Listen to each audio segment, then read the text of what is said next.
Ready, aim, release! Anyone see my mammoth?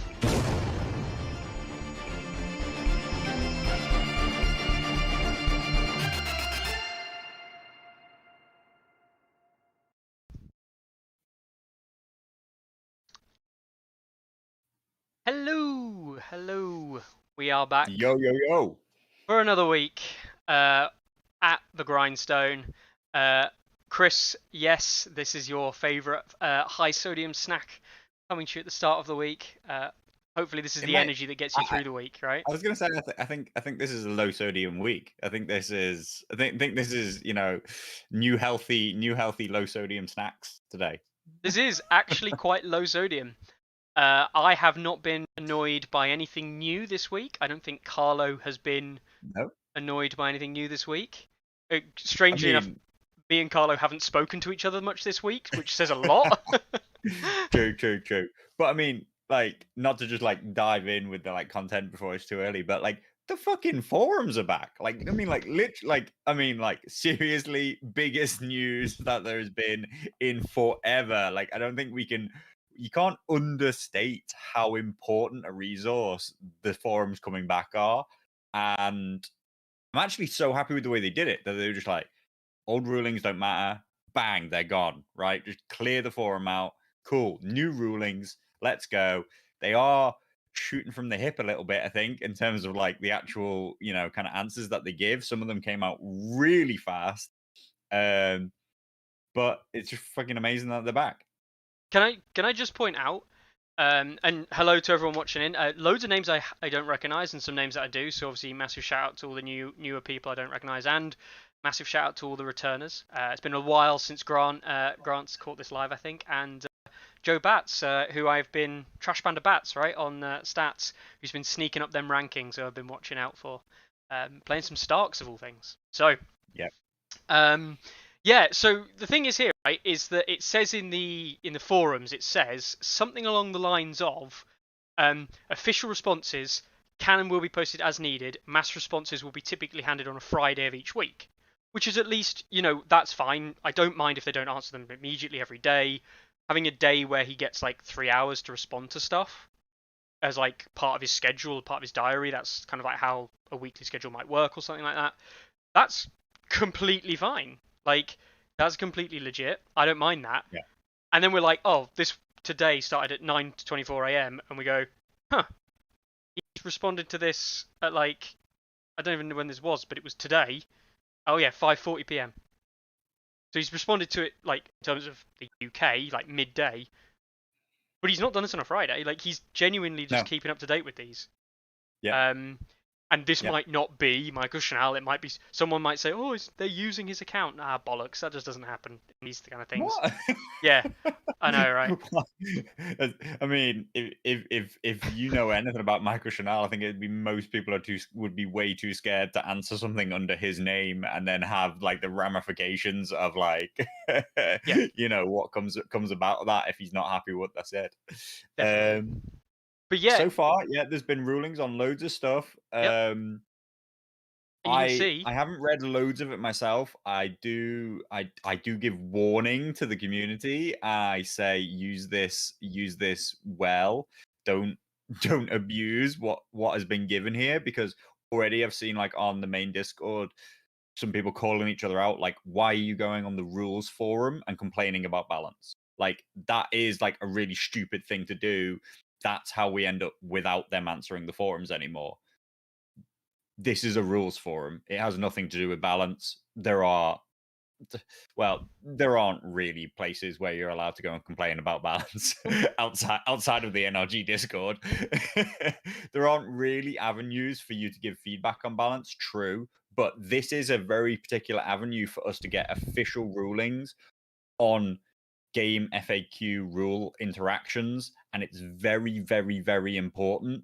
And to piss them off and scare them away from having done that by then just bombarding it with things that aren't that, or just trolling it with stupid questions, and not reading other people's answers and stuff like that, is going to lessen our important resource. People have been asking for this back for so long, so please don't ruin it. Please don't ruin it, guys. No, I mean, you can.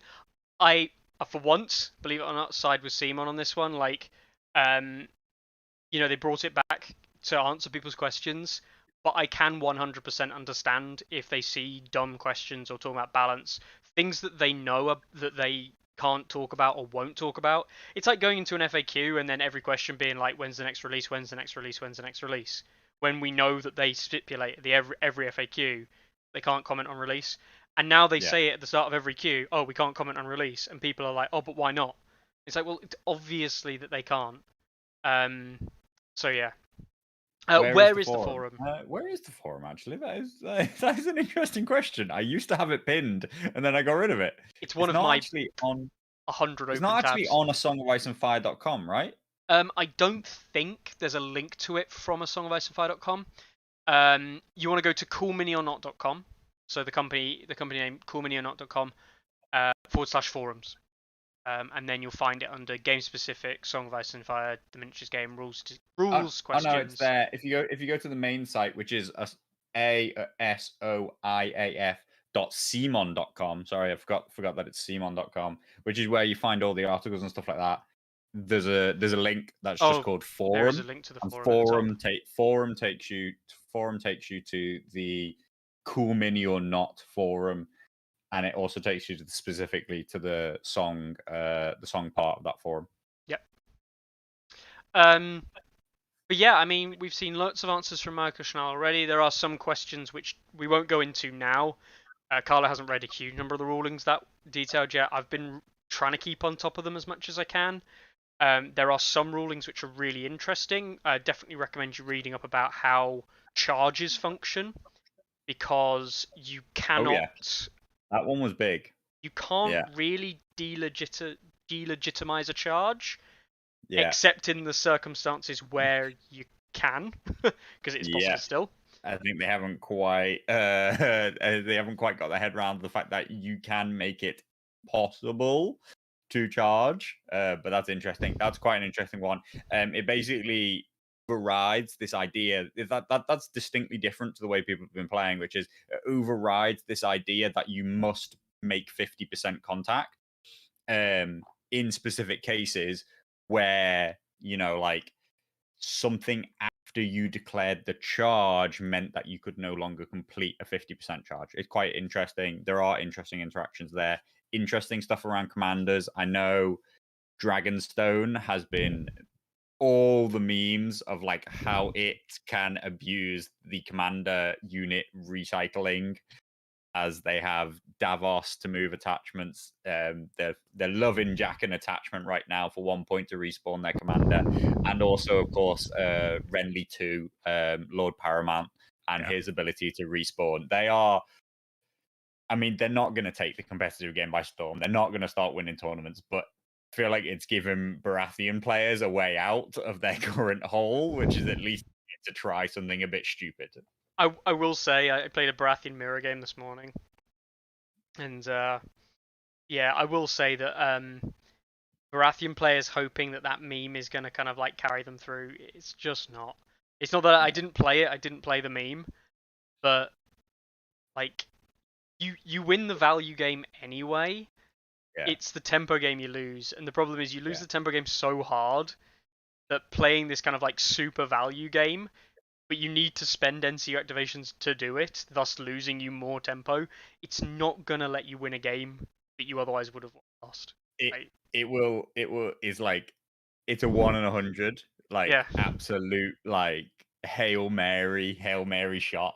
But I do want to see somebody do it. I actually want to see somebody do it. End up with 3 Renly Lord Paramounts on the board, all of which are like untargetable, all of which have stalwart, all of which are allowed to like charge based off other ones being attacked or enemies. Like it's just like it is a crazy perfect storm, but it's not gonna happen, guys. It's not gonna happen. It's an interesting one as well though, because even on a 5 objective game mode, assuming that you lost a unit to get Renly killed, you're probably needing to run 5 combat units, putting you down to 4 after that, and then you're reasonably trying to control 2 or 3 objectives with those 4 combat units, both with Renly's in.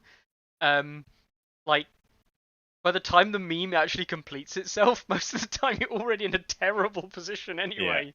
yeah. It's like trying to survive. And actually, I will say, Renly Lord Paramount's ability to ignore tactics cards and NCUs and stuff like that, it sounds really good, but go and look at the most powerful stuff. Yeah, it's kind of mediocre, isn't it? Night's Watch don't give a shit about targeting you with cards. Neither do Targaryens really.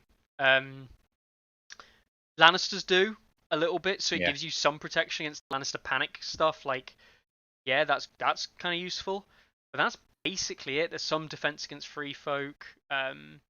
You ignore the burst damage from there's too many, but it's not a huge But amount. Rusty's right. There's a chance. There's There a is a chance it might chance. work.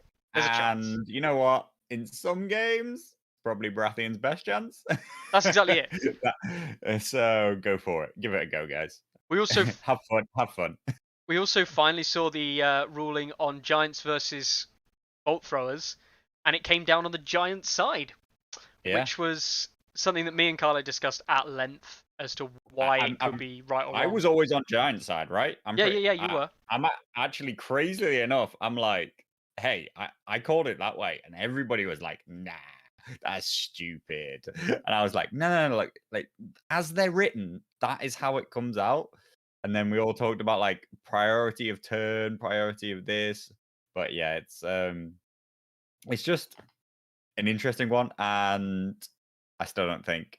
I mean, Scorpions, oddly enough, Scorpions aren't seeing a huge amount of play, even with Offal, just because crossbows with Watch Captain just does more, does more than twice as much, right? So you can have that 5-point Scorpion, or you can have this 10-point builder crossbowman unit with their Watch Captain. They do so much more because they get they get to use one lot of Othel cards. Whereas if you wanted 2 Scorpions or 2, you know what I mean, like to bring that much efficiency in Scorpions, you'd need twice as many Othel cards, and that's and Othel on his cards are what's absolutely turning this thing up to 12. So Scorpions just aren't seeing a huge amount of play, so I don't think it's really going to affect much anyway. It's a very, very minor thing right now. I do think that it's interesting and could give them a tiniest chance. I think it does. I think, without going into too much detail, I think it does open avenues for alternative list building. If you look at it, that counter with specifically free folk, of course, because you now have something it's simply unlikely to be killed by Night's Watch crossbowmen. It requires that all of them to be hits and all of them to get passed through the wound well, which it's not actually that unlikely, but it's not likely either. Yeah. So yeah, that gives you a hope with the giant doing a lot, and you really, as a Night's Watch player, really don't want to leave a giant on 1 wound left as it charges into you on a set charge, because it's now just going to make a big old hole in your unit, which I know you can heal up, but that's not the point. Yeah. So it validates somewhat the monster mash mag builds we're going to see when mag comes out, because they're not just going to get obliterated by Scorpions, which would have been just dumb. Like, so dumb. Still get obliterated by dragons, though, right? Oh, like, 100%. It's not. It's not the same thing. Yeah. Scorpion turns it into that. Yeah, it's I haven't looked closely enough at the ruling and what its ramifications are. Although they've always said this is specific to this ruling, it doesn't have further ramifications. Anyway, I mean, like the forums are there. We can't go into all the rulings and talk about them, but no. There are some really interesting things, and I really do think that people should go and read them. Like, it's a great resource. Utilize it. Yep, 100%. And always think about your question though. Because this is the whole point of where Order of Meisters, NRG, rules discussion things. The whole point of these discords is not to discuss rulings. It's to check up on simple rulings that you might have forgotten, or just double check on things that people already know. Yeah. If you can't look through the forums quickly enough. Yeah. Don't think, oh, I need to check this rule, I'll take it to the forums. Like, no. Yeah. Check the other places also, first. I just think you said go and read the forums. I didn't say go and post on the forums. Number one, order of process is become very accustomed with the rulings that are already there. Then think about corner cases that have come up in your games, or corner case comes up in your game, read the whole forum to try and find it, then post about it. It's and it's not really what it's there for. But anyway. Yeah.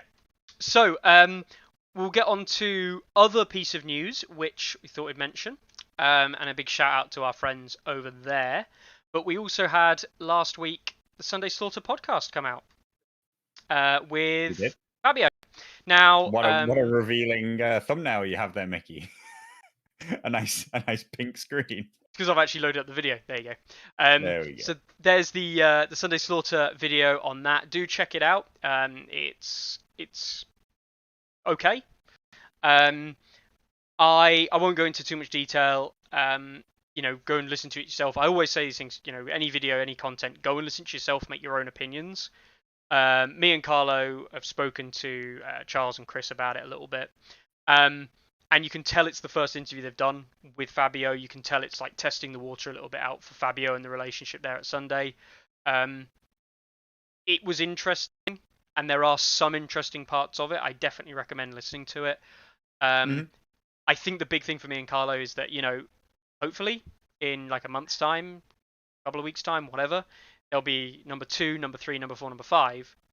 And that is when we'll really get to see Fabio talking about the things that we really want to talk about, such as Denken says in chat there, things like balance, and his view on balance and how he thinks he's going to change that. I think, as I always say, I'd love to be wrong, but I think people just haven't been watching and listening to any podcast by CMON that they've ever appeared on if they think that they're going to get down into the nitty-gritty of discussing this game with you. They're going to discuss things that they want to talk about, but no matter what the interviewer asks or does, or what the relationship between the interviewer and the CMON member of staff, be that Michael or Fabio or whoever, they're never going to talk to you about the ins and outs of the reality of the game right now. In my opinion, like I don't think any relationship or any question the interviewer can ask will lead to that discussion being had in a really open, honest way. I'd be interested to see where it goes, because like all these things, it's it starts off on a strong note. Can it continue? And if it continues, then I think that will happen in time. But Absolutely. We'll have to see. To see. And but I feel like the way they answer questions is very similar to the way politicians answer questions, which is they answer what they want people to hear. They don't answer with the truth. So when asked about how is something going, they'll just say it's going great, even if they know that that's not true. It's going great. And then what are you supposed to say? No, it's not. Now it's just an argument. Like, do you know what I mean? Like, everybody in the room might know that you're telling a lie, but as long as you just put on a brave face and say, no, everything's great, then, well, that's the party line, right? Like the way they interview, and honestly, I've barely met a company who doesn't. Like the way they interview is that they toe the party line, and the party line is that everything's great. So, All right then. So that's it for news. Was there anything else that really happened this last week? Depends if we're allowed to say that our own announcements are news. I guess they are, but we usually cover them at the end. Or do you want to cover them now, just to mix things up? Yeah, let's go straight into that. Let's go. Right. Go for so, last week, we saw the announcement. Something that me and Carlo, Chris, the guys at Energy, everyone involved in the LGT has known for some time. But it's just been making sure everything's set up and everything. But we got the announcement that, of course, Duncan Rhodes will be attending the LGT. This has been a given.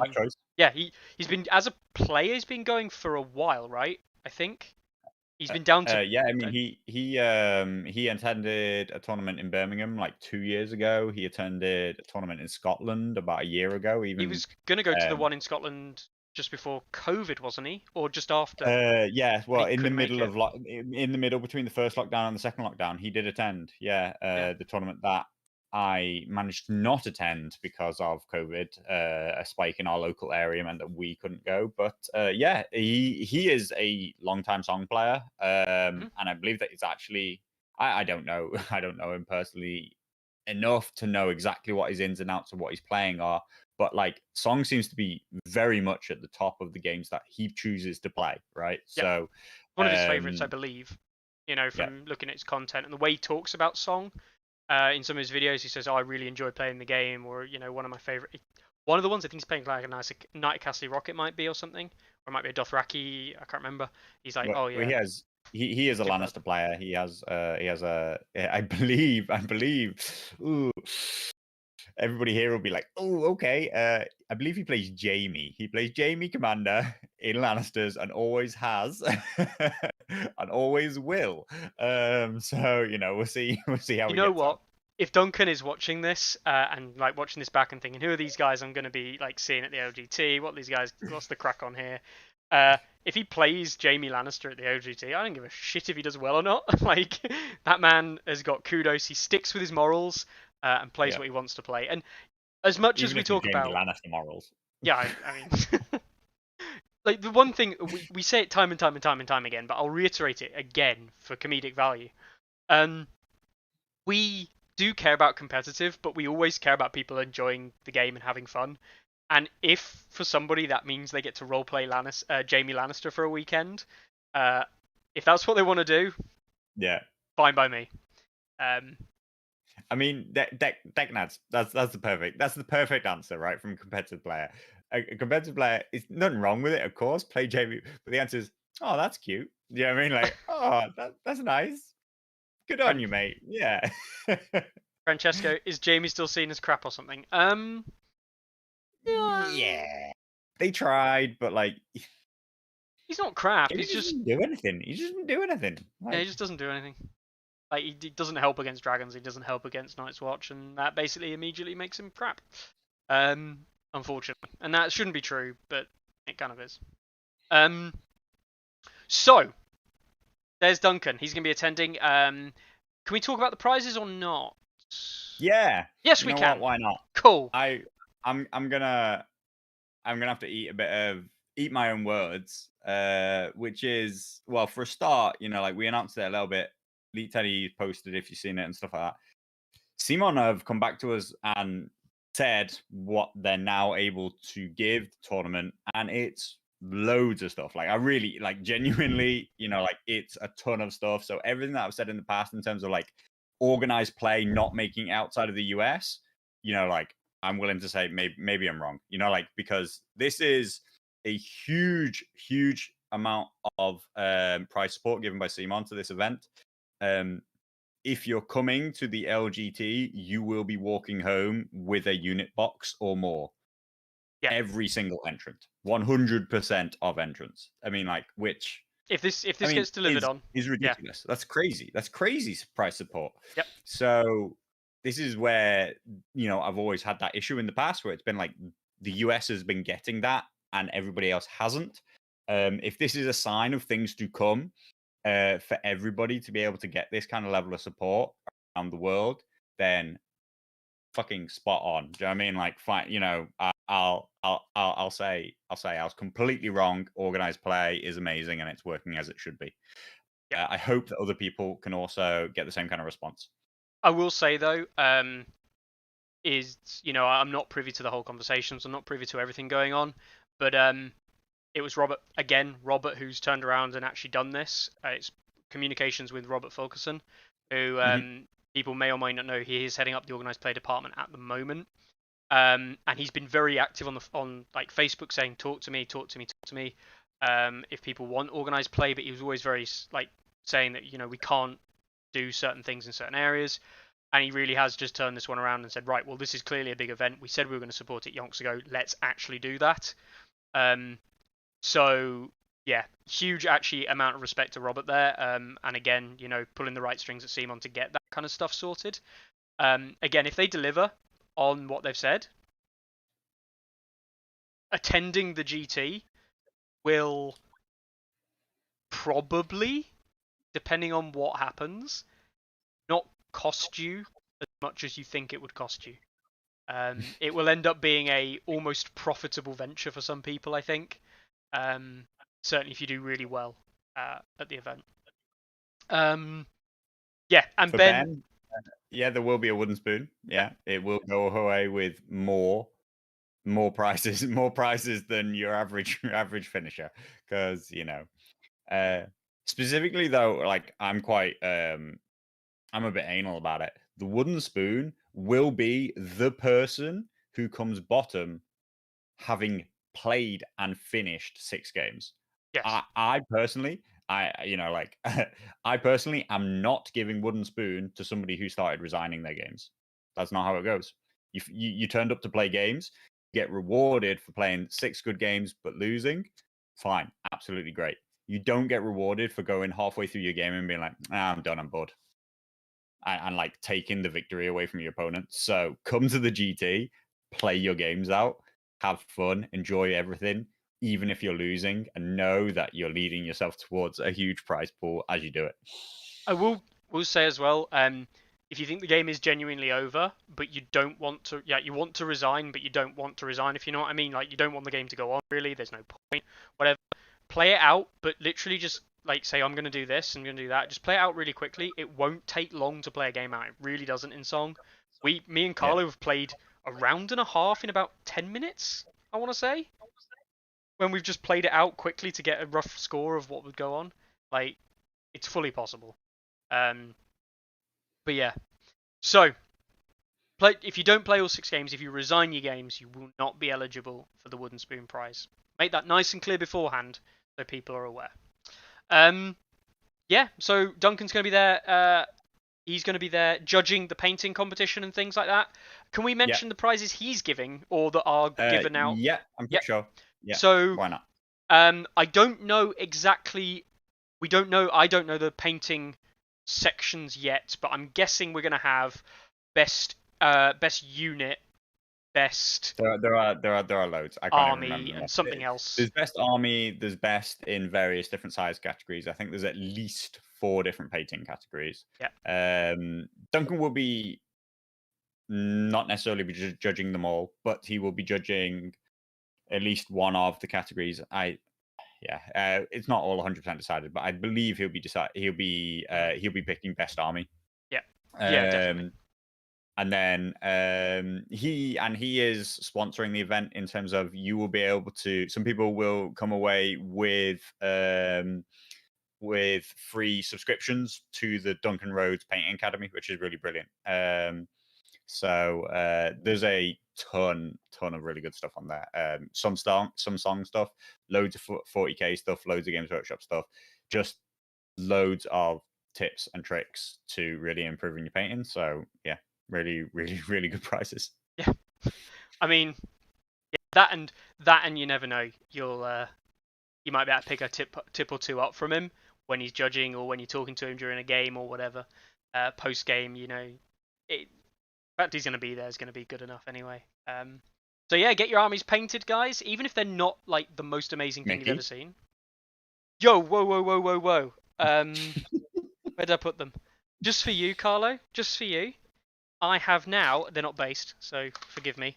But that is a unit that wasn't painted a week ago. There you go, some cave dwellers. Nice one. There you go.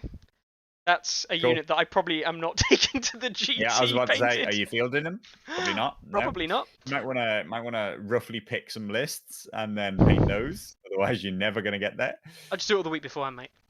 Anyway, so yes, so obviously Duncan will be there. So would make more sense that the people who place low would win a Duncan Rhodes subscription. This is true. It is actually, technically speaking, it's Duncan's choice, I believe. That said, I don't. I'm kind of speaking out of we haven't fully decided, but the current discussion is that the painting prizes, the subscriptions won't necessarily go to the people who've won the painting prizes. Because we had exactly the same thought, which is they're already really great painters, and that's possibly not the thing that they really want. That could well be something that Wooden Spoon ends up with. Could be yeah. This is the thing. We agree. Yeah, and you know what? People can choose, and that's the thing. It's the beauty of it is that with announcement from CMON, the support we've got, the various stuff we've got, price support. Well, price support that we were going to line up based on ticket sales and things as well. Like, there is something for everybody, and there will be something for everybody. So yeah, I wouldn't worry too much. Yeah. So the other thing, what? I was just saying, there you go, awesome stuff. Like, Yeah. like, hey, hey, we told you low sodium today, low sodium. What's this other thing? This other thing is the Friday. Oh, right. Yeah. And then the Sunday. Sunday or Friday first? Friday comes before Sunday, right? Yeah. So Friday. And kind of actually not news, but is news, because it's a stats news. The Friday ELO tournament is up on stats, which means two things for those of you who are listening. First of all, it means that you can go and sign up, and you can go and look at the players who've entered now. Carlo, I'm going to show them your lists. Yeah? Just so people know what you've signed up with. If you want, mate. Let's have a look at that. Carlo signed up to his ELO event with Offal. I mean, if you click it, I think you can see what. Can you see what the list's called? I always forget. Yeah, you can if you turn it to list view. Yeah, it's just called Offal. Wow. I mean, you know. Carlo's entering an ELO event with Offal. Great work. I'm not. I'm just, like placeholder. This is back to this point. Obviously, I am aware. I made the site. I'm aware that you have to sign up to an event with a list. You're not allowed to not sign up to an event without a list because of the way the site works, right? I haven't decided what lists I'm playing, so I just signed up. Like that's how it works. I signed up and I just put a list in. And honestly, I also actually had to go and build that list, but I thought it'd be funny to troll and put in Offal. Just so I could put it up there. So yeah. So yeah, that's Mickey there. Mickey will lock the lists now before I put my real lists in, and I'll be stuck with Offal, and I'll be like, great. But then we're saying you could joke because you could win all your games and then lose the event, proving how ELO works. Yeah, that is exactly how it works. It's exactly the same rules as the main London GT in that anything pre-released before UK, anything not released in the UK, even better, will not be available to use. Now, we did consider whether or not we would allow all releases to be used in the ELO event. It was a genuine consideration because it's not the main event. It's more just there for chill on Friday, to do something on the Friday when people are turning up, rather than just having this major event on the Saturday, Sunday.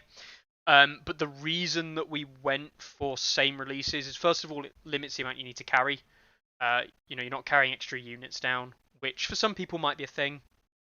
Mm-hmm. And second of all, is that it's not a very good showing of the London GT to be like, oh, in this event beforehand, play whatever you want, but then on Saturday, Sunday, you have to play not that.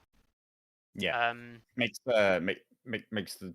the subsequent main event tournament feel like it's got limits on it, which obviously it does, but there's a very specific reason why it has those limits. We're not trying to run some kind of ban system. We're not trying to make things more fair, in terms of balance, in terms of gameplay. We're not trying to we haven't got some statement around that. It's just a statement around making it fair to entrants, that it's a level playing field in terms of access to units, access to everything. And that, should really apply to the ELO, I guess, in the same way. It should still be fair access to people. They shouldn't feel compelled that if they want to compete, they need to be importing units. Yeah. So that's the ELO event. The tickets are available at the link in the description in here. Feel free to also check out the YouTube video that Carlo and Chris did on ELO events. Carlo's done a couple now, but Carlo and Chris did an ELO video specifically talking about how it would work and how some of the calculations will be done. Things to look out for in picking your commander, that kind of thing. Yeah. Cool. We're not expecting... we've got a 64-player limit because it is in the same venue as the 64-player hall that we've got. We do have that maximum upper limit of 64 players. We're not expecting anywhere near that number for this event. This is purely for the people who've got the Friday off, who get there nice and early, got the time. We're expecting, 16 would be really I'd good. love a 16. Yeah, 16 is the number in my head. I'd be happy to have a 16 player event. Be good mix of players, good mix of lists, good mix of everything. Yeah. Be about right. But anything, 16 would be really good. 8, 10, 20, 30, Yeah. whatever it is, we'll have a good time. Indeed. Now I'm taking over the running of that particular event, not because doing anything special, not because I'm want to give Carlo and Chris a hand. Actually, it's nothing to do with that. I would have been running Free Folk anyway, probably, because I would only be cutting down the one army. The weekend of that on the Saturday, Sunday would have been a bit pointless. But second of all, it gives Carlo and Chris actually space to play games over the weekend, which they otherwise wouldn't have been able to do. So that's the only reason I'm TOing that event, and I'm doing it basically in lieu of Carlo and Chris to play games. But they are still the main event organisers. I'm not actually involved in any really of the organisation side of it. I'm just there to be an impartial person on the day. So that is the ELO event on the Saturday. Now the Sunday. Friday. And before we go on, I'll just answer Chia's question there in chat. Off topic, have anyone the campaign files of the Tale of Growth? I think I sent you them on Discord. I think I sent all the links that Lockerbie sent me on Discord. So check out your Discord, Chia or Kia. I have no idea how you pronounce it. But they should be on there, hopefully, for you. So the second bit of news that we slightly skipped over there, yep. and you might have guessed, is ELO tournaments are now on the site. Oh yeah, I forgot. Obviously this tournament and it being posted has we announced it like a week, 2 weeks ago, or whatever it was. Yep. But it wasn't on the site until just last night or whenever it was, because there was still some issues around updating ELO tournaments to be 2021 A Song of Ice and Fire stats compatible, kind of the way the challenge system works and stuff like that. So that's all in there now. You can run an ELO tournament if you want. Some of the things that people always ask, no, the ELOs do not get fixed. They are constantly changing. It does not matter, particularly for a one-day event or even a weekend event. They will not change that much. The only time it ever had a problem in the past was when people ran TTS ELO events over a period of 6 weeks. Well, okay, yes, things did change over 6 weeks, and particularly Mother of Dragons. They did it on the release of Mother of Dragons, and people complained that Mother of Dragons went from the bottom of the rankings to the top of the rankings. Well, yes, but you were just abusing the fact that Mother of Dragons ranking wasn't correct yet. So the system fixes itself faster than you think it does. But yes, I would be really interested to see what the outcome of this ELO event is. And if anybody else runs one in the meantime, I'd be really, really interested to see what happens. I mean, in a minute, I'm sure there's some other things to talk about. In a minute, I'd love us to go and have a look at the Hall of Champions, because it's not surprising, but it's not particularly pretty reading either. We are also going to look at some other things as well in relation to that. I think it's quite relevant. Now, the Saturday and Sunday event at the London GT, the other announcement we've got in relation to this is the second half of the game modes. We announced the first half of game modes the other week. And me and Carlo, for the life of us, can't remember what they are, so don't ask us today. We're not going to remind you, because we've forgotten. But we have got the Sunday game modes available for people as well. Those Sunday game modes are, and Carlo, correct me if I am wrong. Let's just double check this list exactly. Lost it again. Winds of Winter. Thank you. Winds of Winter. Dance with Dragons. Game of Thrones. Game of Thrones. In that order. On the Sunday. So that's games 4, 5, and 6. So Sunday morning, Winds of Winter. Sunday midday or late morning, we're looking at Dance with Dragons. Popular game mode at the moment. Very popular. And last game on Sunday, iconic to finish on it, is the Game of Thrones. I mean, we see Dance with Dragons. Dance with Dragons, like you say, super popular. Yep. Game of Thrones, absolute staple. Yep. Winds of Winter. We need to make this super, super clear, right? Everybody, anybody who's listening, anybody who watches back later, whatever, Winds of Winter. Every single player needs a secret mission deck. Every single player. Okay. So believe if you're getting faction packs and they They're in the might faction arrive packs. before then, They're in the they're in faction there. packs, so you're fine. Yeah. If not, then you can print them off and sleeve them up or not or whatever. They're not super important that they're like They don't have to be they're good not quality. important as you type these cards. They're not so just make sure that you have a deck. Super important. I think it's a really, really good game mode. I think it's a really good new look at the way the secret mission deck is used, and we're really, really pleased to use it. I always wanted to include it. I think it's one of the better game modes. The only reason why it wasn't just like instantly in there as like we're definitely using this is because of this fact that people need the new secret mission deck. The fact that we believe that a lot of people will have printed cards now. Well, I say a lot. We'll see. We'll see how many people. It's really hard to know how many people intend to have things arrive before then. We don't think that UK stores will have cards, but I think a lot of people will have imported them. That gives us confidence that people will have decks, and that's going to be a really, really great mode to play. There will be, if people are really struggling to find cards to print out, we will also probably put a reminder out a couple of weeks before the event if faction packs aren't released, reminding people if faction packs are released to go and get them, or at least print the cards off or whatever so they have access to them. And if not, we will put an announcement out a couple of weeks beforehand reminding people to have physical cards printed out.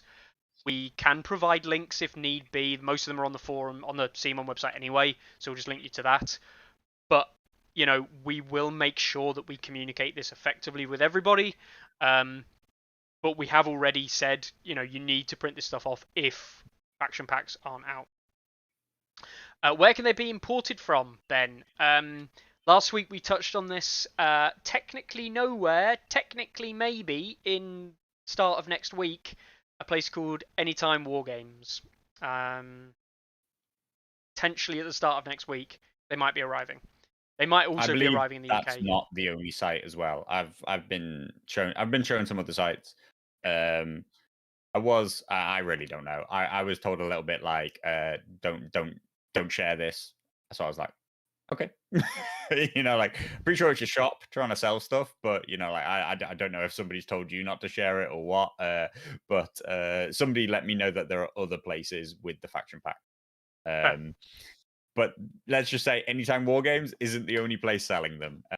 Go have a look. You might stumble across all sorts of stuff. But yeah, the Anytime Wargames with the free card sleeves just seems like Check it out. like on episode 54 we looked at them and yeah, some good deals. We could print a couple of decks and sell them for emergency cases. We will not be selling them. I really hadn't thought of sell. I don't think we'd be selling them. Let's just say I'm not promising you a deck if you don't turn up with one. We might have a couple of spare decks because we've printed them out. You're not allowed to say that, Mickey. No. As in, like, everybody's gonna turn up being like, "Oh, one of those spare decks? Can I have? Got any more of them spare decks, guys?" Well, we might have a spare deck, but that's not the same as having a spare deck. Do you know what I mean? Like, we're not going to give you a spare. We just might happen to have one, and might not just be us.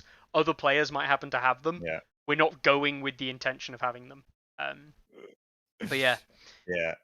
Yeah, I think really please just turn up with the intention of having your own stuff. Please don't come relying on others, but I'm sure we will make do. Yes. All right, so that's all the announcements for news and all the things that have happened over the last week and what's coming up in the future. There has been some kind of related news, but it kind of comes under the tournaments bracket. So let's hop over to tournaments, because technically it's tournament. And we're going to head over to the power rankings. True. And also, of course, the Hall of Champions. Related to, Decknat. Is that Decanat? Decanat. Decanat asked this question just before. He also asked a question earlier, which I do actually want to come around to, We talking will about get there. Mountains Men. Yep. Yeah. It's Carlo. Can you explain? Oh, all right. So, can I explain? Can. The first thing I would explain is that I don't believe faction rankings are the most important thing. I believe that commander rankings are. Okay, so commander rankings are much more representative of the list that you see in play, which is that Othel is still by far the most powerful thing in the game. So that's very, very. Let's make that very, very clear. Night's Watch could be in the middle of the pack, but if Offal specifically was still number one, I would still believe that Offal is the most powerful thing in the game. Nothing to do with, and what that would tell you, it would tell you that Offal is overpowered, but that the faction as a whole isn't, and that the other commanders are quite bad. And overall, the Night's Watch are not performing amazingly, but the Offal is. So, their fall, I would say, is, and the fact that Offal has continued to rise, right? So the Night's Watch have started to fall, but Offal himself is going up. That's a statement that people are using more of the other commanders. Offal continues to win, but the other commanders don't. For whatever given reason, whether or not they actually are not very powerful or not, is up for debate. Where they appear right in the rankings right now can be debated. Some of them still have not very many results. But things like Alistair Thorne doing very, very badly, Donal Noy doing very, very badly, and even John, who I do believe is a very, very powerful commander, John lists are not doing very well either. So as a whole, Night's Watch don't look more powerful than Targaryens. But there is a build out there, Offal specifically, multiple builds under Offal, which are more powerful than everything else in the game. And we say that because of the difference between number one and number two. Also, the exact positions don't matter. What matters is like the actual scale of the numbers. And that 50 difference is huge, right? That is a huge margin for which they are stronger than their opponent. I also wanted to add, and I am aware that this is only a small proportion of the data, but I am actually going to somewhat challenge that and say that the proportion of data which is coming in at the moment is actually significant, in that we are seeing, like Terra has said in the chat today, soft ban on Mother of Dragons and Night's Watch cheese. We're seeing a lot more tournaments and events or general players playing the Highlander style lists. And the game as its whole, we're not playing a Song of Ice and Fire at the moment. We're playing a Song of Ice and Fire modified edition. Now, the modified editions that we are seeing played are still probably fine, and I'm not complaining about that. That's great. Yeah. But that, if enough games get played, because most recent data, of course, is most important, that will actually have an effect on these rankings. And I think that is where we're probably seeing specifically the Night's Watch struggling the most. Because I think Targaryens can put out those Highlander builds outside of MOD. But MOD was already highly ranked up here at 100 rating nearly already. So it's the other Targaryen builds which are making some progress. And specifically, not so much the other Targaryen builds making progress, but the Night's Watch builds losing. Yeah. And they're losing to things like Starks, Lannisters, that kind of thing. Yeah, there are a whole set of things. One of the which I can't complain about, because like a huge part of it is what Stats tries to promote, which is that I think a lot of very good players are pivoting away from overpowered Night's Watch builds, right? So I do believe that if anything, actually Offal and Night's Watch are a little bit underranked right now, because huge amounts of people are shying away from utilizing it. And I think that's a good thing for local communities. It's a good thing for those things. But it has this small knock-on effect of like suddenly something doesn't look so far ahead of everything else, because people are implementing either self limitations or actual hard bans in events. And those effects are being seen in terms of those ratings, those results just marginally dropping, and just a marginal drop in something like Night's Watch and the powerful top-rated commanders, they must keep winning at a really high rate to stay there. This is a thing that people often don't really understand. Like, if you get to a high rating, you're just going to stay there. No, as soon as you no longer perform at that really high level, you will drop very, very quickly. So Offal is still, when played, continuing to absolutely dominate the game. Some of the other commanders people maybe feel more empowered to use in these Highlander events. They're maybe still allowed to use them in events that otherwise have bans on them. Maybe they ban Othel, they ban John, and they ban watch captains or something like that. And people think, oh well, I'll still play Night's Watch, I'll still play Alistair, I'll still play Donal, and suddenly the Night's Watch win rate drops down towards 50%, and the Night's Watch drop because that's how the system works. It feels like it is starting to be a not insignificant amount of the data, a not insignificant amount of the results that people are playing is people self-limiting, and that has an impact. Mhm. So yeah, all those things kind of come together. To Carl, no, Games Haven's next weekend. Yep. So let's see what happens. Exactly. Game of Havens next weekend. And Jesse says Starks are on the rise as well. Now, it's interesting you say that Starks are on the rise. They clearly are. You know, they're not nearly as low as, I mean, they were matching Baratheons. I do have conveniently set up already. Let's quickly grab this tab I've got with all the data on it, because this is much better and faster to see the varying changes of all the different factions. It says failing for it to load. There we go. Oh, classic. So, Starks have been on the rise. Yeah, Free Folk dropped a little bit, but basically stagnant. We were talking about this earlier. Free Folk Lannisters have these weird jumpy moments, but they're basically fairly stable around that 0 mark, similar to Free Folk. Starks have made a massive rise. Greyjoys are dropping slightly, but relatively stable still. Neutral stable and Baratheon stable. The big ones that fluctuate hugely. Starks coming up. Lannisters stabilize around 0, but fluctuate wildly above and wildly below, and just keep coming back to 0.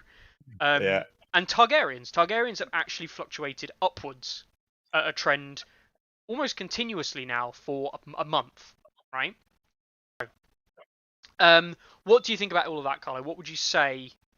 Do you think? Why are Starks on the rise?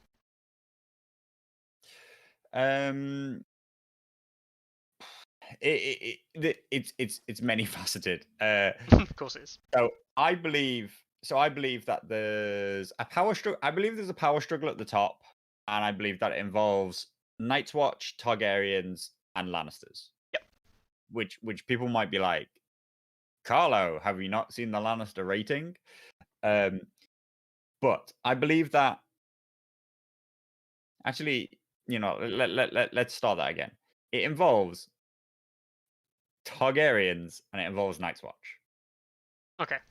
I believe that they have some various matchups against each other that are interesting and multifaceted, and your 2-list format really matters.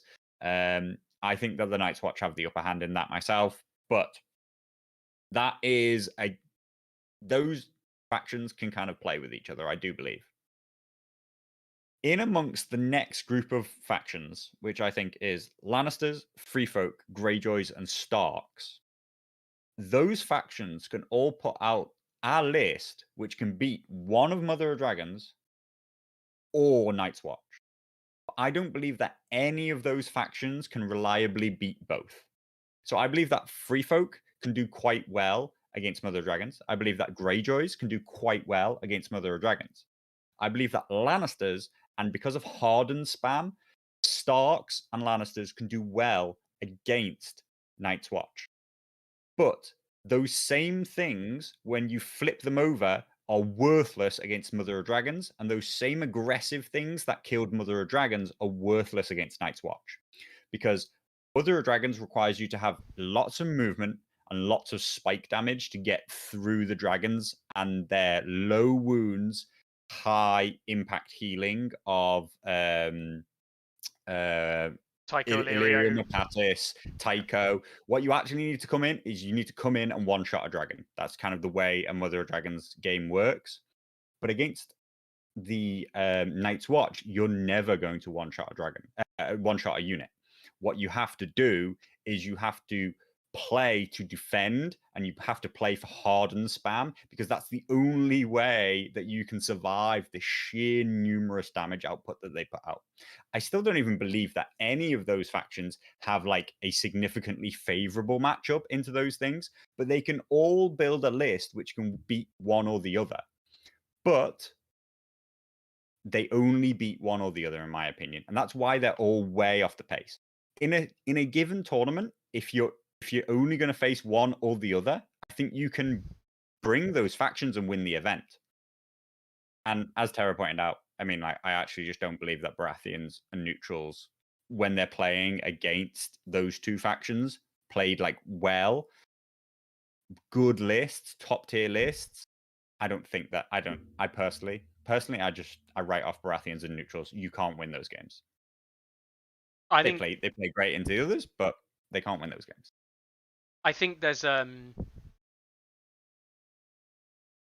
playing a lot more Baratheons recently because it's the best way to gain ELO on the system, and if I want to raise my rank, it's more beneficial for me to play Baratheons. And the simple truth is that the best way to do it is to play a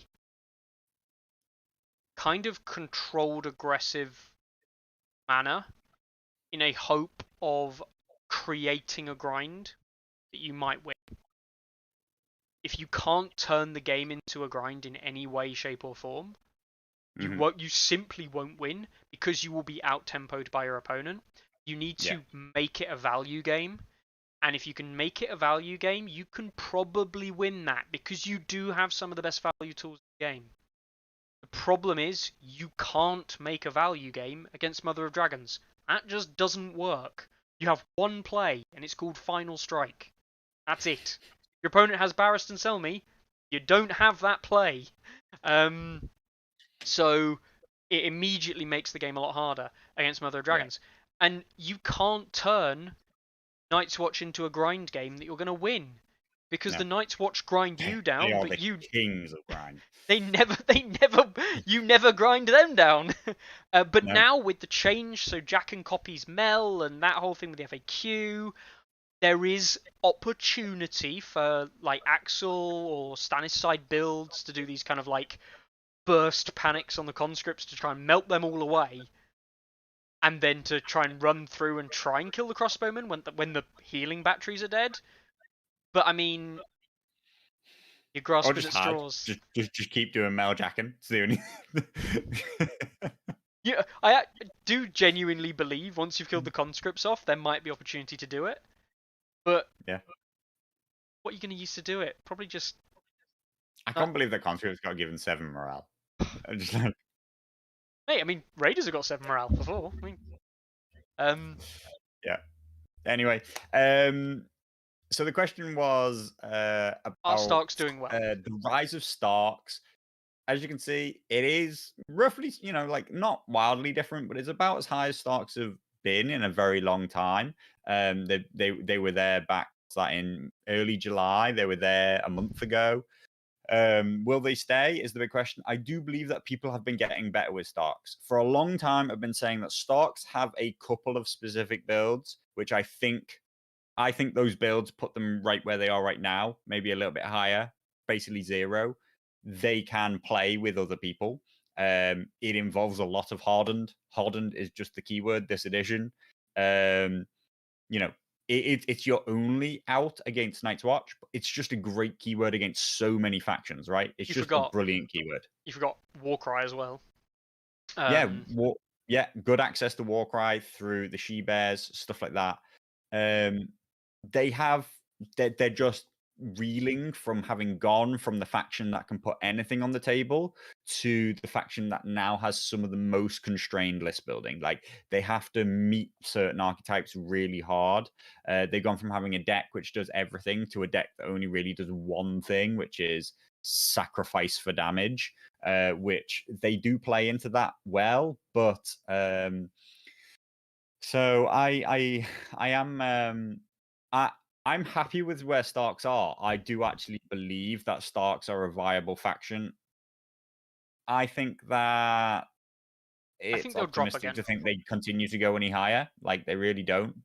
I think they'll drop again. I think Greyjoys will actually come back up. I see this like, yes, it's steady, but it's been a steady up and downward trend for Greyjoys. You can see there they fluctuated. They came quite high, then they fluctuated around 0, then they dropped, and then they rose a bit, and then they dropped, and they rose a bit. But every time they drop further than they rise. It's that downward trend for Greyjoys. I see that coming back up. I don't think Greyjoys are that bad. It does make me wonder if we're starting to see some more Greyjoys played without Heroes box and things like this and other stuff.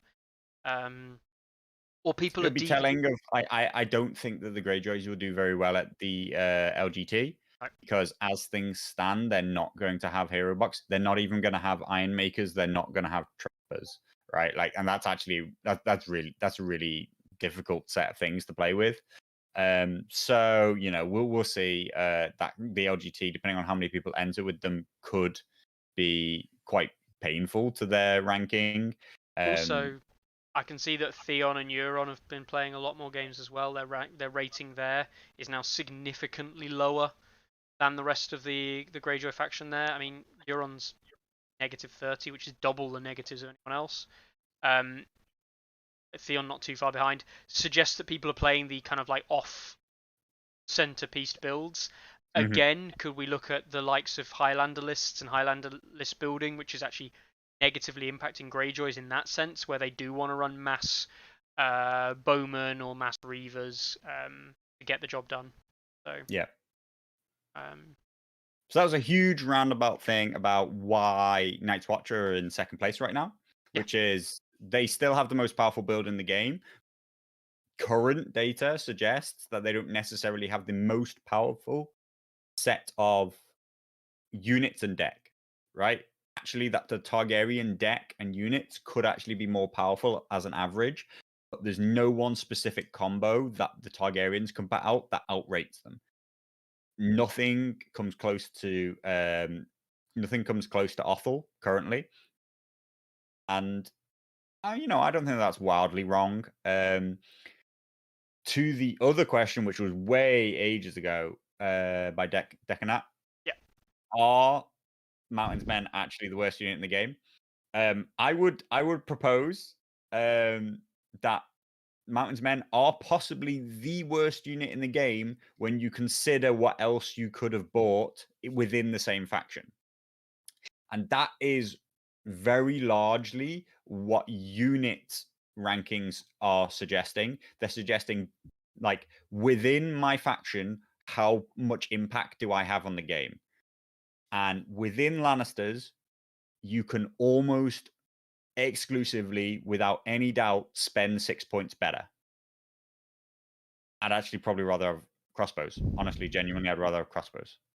But very specifically, red cloaks, like, is such a better spend of 6 points. Even halberdiers is a better spend of 6 points. Guardsmen with an attachment is a better spend of 6 points. Poor fellows with Champion of the Faith is probably a better unit for 5 points than the Clegane's Mountain's Men are for 6. So when you're looking at the unit rankings, you need to understand that they are, by comparison to the rest of the field that they're within. This effect, like, I mean, like, some people say, like, oh, why don't CMON use stats and stuff like that? Like, if anything, if they used anything, what they should do is they should come and look at this list, and literally the things at the top are like, we need to nerf these things, and at the things at the bottom, they're like, we need to buff these things. Like, literally, if they did nothing else, then that would bring internal balance of all the factions a lot better. And I think like the things at the top, everybody's like, yeah, I would be happy to see a small nerf to those things. Let's have a look. This is just units, but hey, conscripts, blade men, fellows, crossbowmen, those are all 130 plus points, which is the equivalent of awful levels compared to other stuff. Like, yeah. And then you see the stuff at the bottom. This is House Clegane's men is like running a negative MOD. No, nobody agrees with me that Lancer crossbowmen are worse than Mountains men. I am slightly affected by the fact that my Mountains men got charged by one rank of one rank of Stark bowmen and died in 2 attacks. Yeah, full health Mountains men died to 4 bowmen attacking twice. Yeah, this is the difficult one, which is, do I feel that Wardens need a buff? That's dubious because they're a 5-point unit and their ranking. It's not that far away. The problem with Wardens is when they lose, they typically are taken 3 or 4 times. Yeah. And the builds, as much as it's the same with the Stormcrow Archers, which is that like, they're probably not that bad. They're probably not that bad. The Stormcrow Archers are a function of being in Baratheon, basically. Yeah, they're both a function of the fact that when you field these units, you already have problems in your list. Yeah. So, I mean, like, your problem with Baratheon Wardens is that you're playing Baratheons. Like, there's nothing even wrong with your list. Your problem with Stormcrow Archers is you're probably playing Baratheons, or you're playing another faction and you're desperate to get a ranged unit. And, well, again, you're back to, well, if you're Starks, you probably should have taken Bowman. If you're, if you're Night's Watch, you should have taken Crossbowmen. If you're Lannisters, you should have taken your best range unit, Red Cloaks. All these things cost the same price, and so like that you've chosen this unit is, like kind of endemic to the fact that you have issues. Sorry, I've just realised something. In the 2 lists that I've been putting together for Baratheons now, for tournament vile Baratheon lists, that I think you can take to a tournament and probably won't win, but you can, at least present. I don't run a single unit of Wardens across the 2 lists. There you go. I mean, this guy's running Sentinels, which I have to not agree with, but okay. Where's Sentinels on this list? Where's Sentinels, buddy? Where's Sentinels? A healthy -24 compared to Baratheons. That's great news. Yeah. I mean, yeah, they are actually not trash. They're actually doing okay. They're doing okay. Who am I to argue? I know, right? Hey, I've got 0 Baratheon wins this edition, so Can I just point out? Savage Giants are free folk. They truly are as bad as people thought they were. They're just not winning games. No. I saw. Well, we'll come into it anyway because we're going to look at the Hall of Champions in a second, aren't we? And I want to deep dive into a tournament that's run in Poland. Because it's look at the results and you'll think, oh, that's really interesting. There's some interesting results there. And then I challenge you, and I don't think they are that interesting. So we'll go for it. Hall of Champions, Pachow. We saw obviously Kolko won the event that you were at last week. This is last 20 round with his Night's Watch list. Should we just admire those for a second? So it's Othelin Veterans, Builder Crossbowman Watch Captain, Ranger Hunters Senior Builder. Okay, bit different. Ranger Hunters Flank, Scorpion, Conscript. And oh look, it's Amon, Jewel, Peter. Would have guessed that. But in 2 different orders to throw you off, make you think that they're different lists. 100% different lists. Completely different. Mild difference, obviously, the Senior Builder here and the Scorpion versus the Builder Crossbowman Watch Captain. This isn't these aren't the TTS lists. You know what I mean? There's been a bit of talk today about a combined 40-0 win rate for the double crossbowman with Watch Captain. You know, Not 14-0. Do you know how I know it's not 14-0? I goddamn beat the thing in the TSL with my Night's Watch. So there you go. Exactly. But so I think that, you know, like people or what it's interesting thing actually just about numbers in general. You know what I mean? I'm actually really interested in like human responses and the way people interact with numbers in general. People's minds, like they massively overestimate things. Like when you actually go through, like if you ask me like how much have you played 2021, I'd be like loads, mate, loads. And then you go and look at my profile and it's like, oh, actually I've played like 10 games. Like, do you know what I mean? Like, and people do that all the time. Like, I actually don't think, you know, I don't think when Brett said, oh, it's like 40-0, that he was like purposefully exaggerating, but I'm pretty sure he's exaggerating. I'm pretty sure if he went through and actually counted, find out it was like half of that at best. Like it's probably 20-0. Everybody thinks they've played twice as much as they have played. Everybody thinks that their own results is way, way higher and that they've done way more than they actually have. you've played In the 19, same by the way way. that, what's that? 19 games from yourself. Well, that's quite good actually. With And I've I played... guess 2 tournaments kind of help. I've played exactly 60. Whoa. So, See, that's the thing. People like look at other people's data and like, oh yeah, I've played that many games, and then you're like, well, have you? Anyway, so I think that that's super super interesting. Which is, I'm sure that they haven't actually got a 40-0 win rate. The point is that this is very different to that list. It's still very powerful, awful, even outside of just spamming watch captains inside a build a crossbowman, which I do think is about the most efficient thing you can possibly put on the board with Othel, particularly. Othel's cards, though, can just help anything and everything. And that's why I think he's such an issue. yeah, definitely.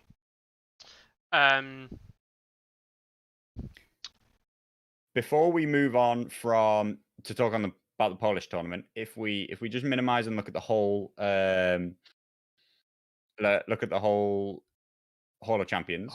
Yeah. Yeah. Okay.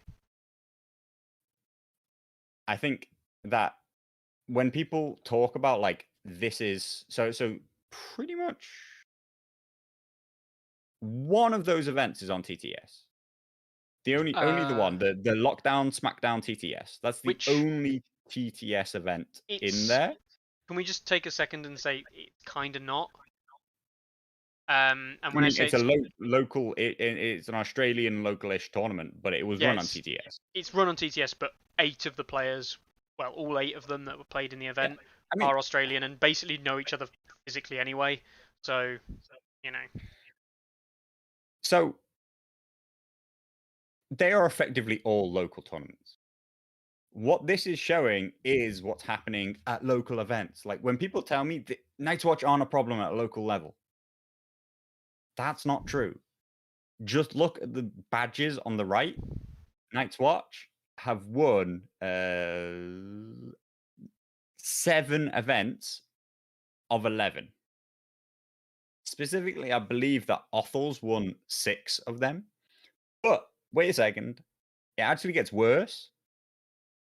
2 of the events, Night's Watch weren't entered. One of them, it was banned, and the other one, I don't know if it was banned or just nobody played it. But Night's Watch have won 7 of 9 events that it's entered. That is unbelievable, right? Blows the old Stark domination of the meta out of the water. Back when Starks dominated, they won 50% of events. This is one faction of 8 factions. They should be winning about 12% of all events, and instead they're winning 80% of events. Which was exactly what Starks were doing. Basically. At the very start. I think we'll see... Not really. I think we'll see some Targaryens creep in. Personally, I think we'll start to see some Targaryens to creep into the list. And we'll see what happened in 1.6 a little bit more, perhaps. But I don't think it's going to be that far off. You will always get some Targaryens in there. You'll always get some other factions. I think that Lannisters have play. I think that Any of those Free middle Folk four. clearly have some play. Some some people have some Post Ninja actually won an event which allowed Night's Watch. This is one of the only two other events where Night's Watch were actually beaten. And so at a level where you're talking about 6 people, 8 people, 10, 12 people, even up to like 16 people, of course, Night's Watch won't win every event.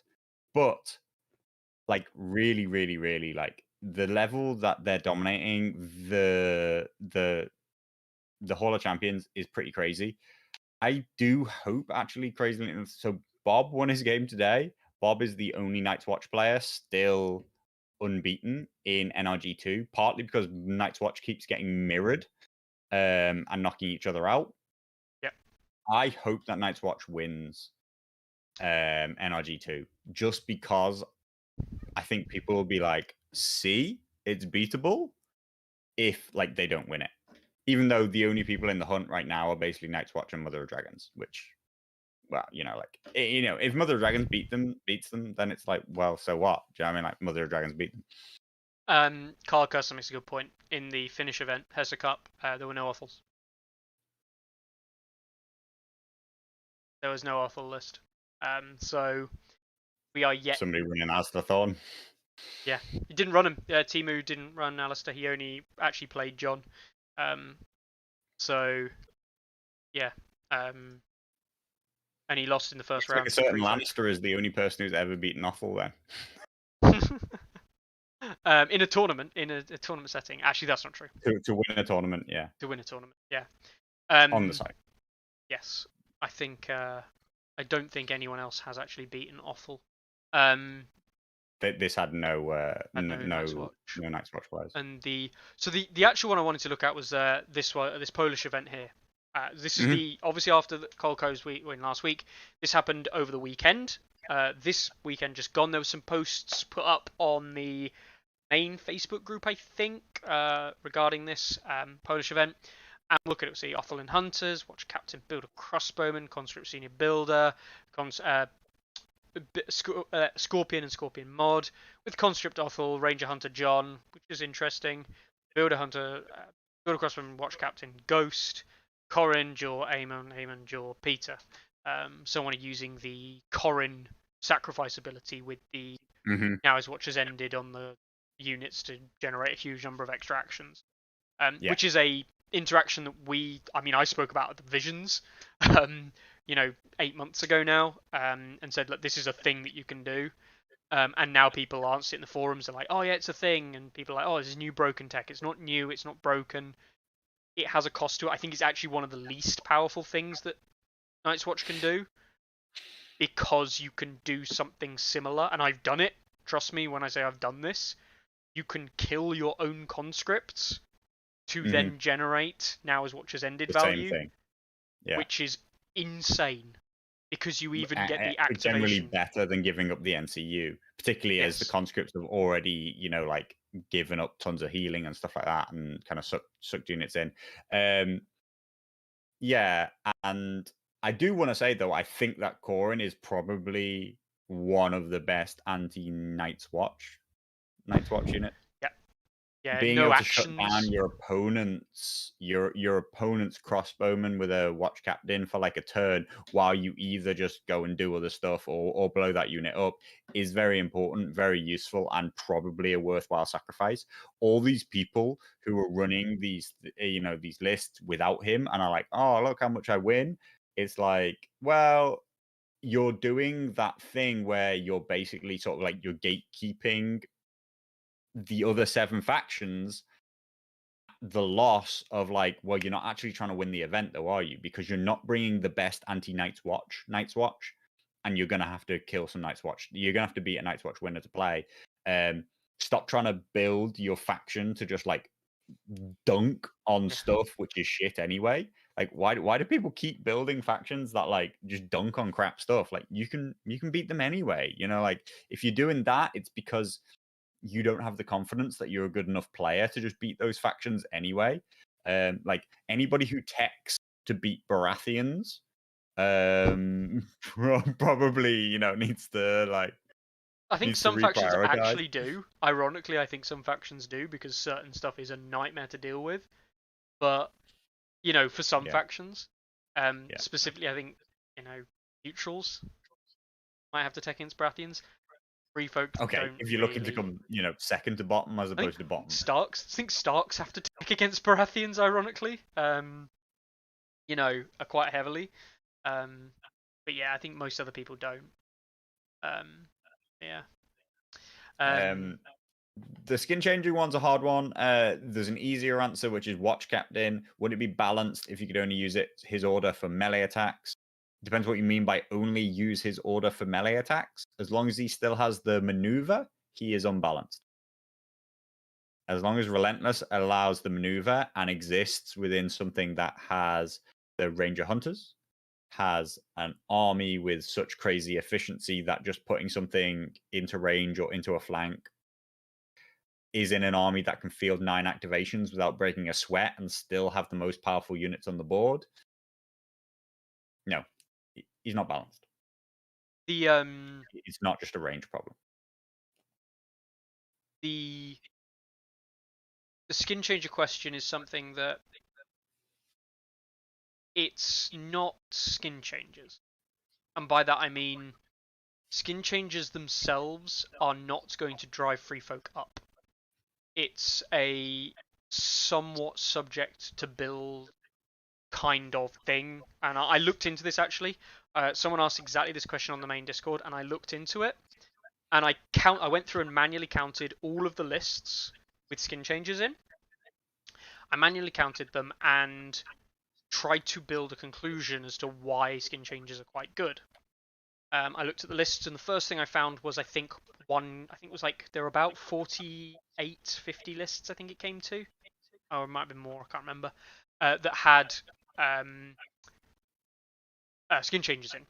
Now, of those lists, roughly 50% of them were Mance. I think it was one game less than 50%. So I asked the question, is that a function of Mance with skin changes, making everything 3 morale in range? Is that strong? Yeah, that probably is strong, right? Yeah. But is that skin changes doing that? Or it's not really skin changes. It's Mance with skin changes. So there's that. And then the other half of the lists being, Rattleshirt, Tormund, things like this. And I thought about those and thought, a skin change is good in those. And I thought, in the right kind of settings, the bear, if you're getting charged by your opponent, activating that bear and going, right, I've got a bear in combat with you now, what are you going to do? That's really quite useful. If people are using that extra activation as well, so it spawns attacks, then you can activate it to attack again. I don't even give a shit if it doesn't do anything. The fact that it's an activation can be leveraged. That is strong. I also thought, do people play into skin changes, or more importantly, do people play skin changes correctly? That's something I do wonder. I've seen people charge into a unit with a skin changer, knowing that their maximum damage is 11. I've counted it up and gone, realistically, even if you max out, unless you roll something like really lucky with crits, which just don't appear on many units, you'll probably do 11 wounds, which means you'll activate and get to deploy the bear. So you've failed. You've failed in your core concept of what you've tried to achieve. And people go, oh, so unlucky. And you go, no, you weren't. There was no luck involved. You're just bad. And it sounds terrible when I say it like that, but I've seen that happen on more than one occasion. So that's a thing. And second of all, or third of all, I should say, are they doing well and are they highly rated because they're fairly consistently used as a block? You're seeing a raider spam list to reduce the cost of skin changes to effectively 1 point. And then you've got units with 5 or 3 morale, depending on with Mance or without, that are just a bit too hard to remove, and more importantly, aren't worth a VP. Yeah. And you're playing old free folk. That's all you're doing. You're playing 1.6 free folk. That's it.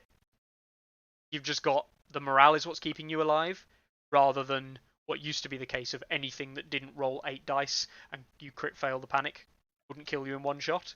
Now it's like, I'll survive the attack and because I'll survive the morale.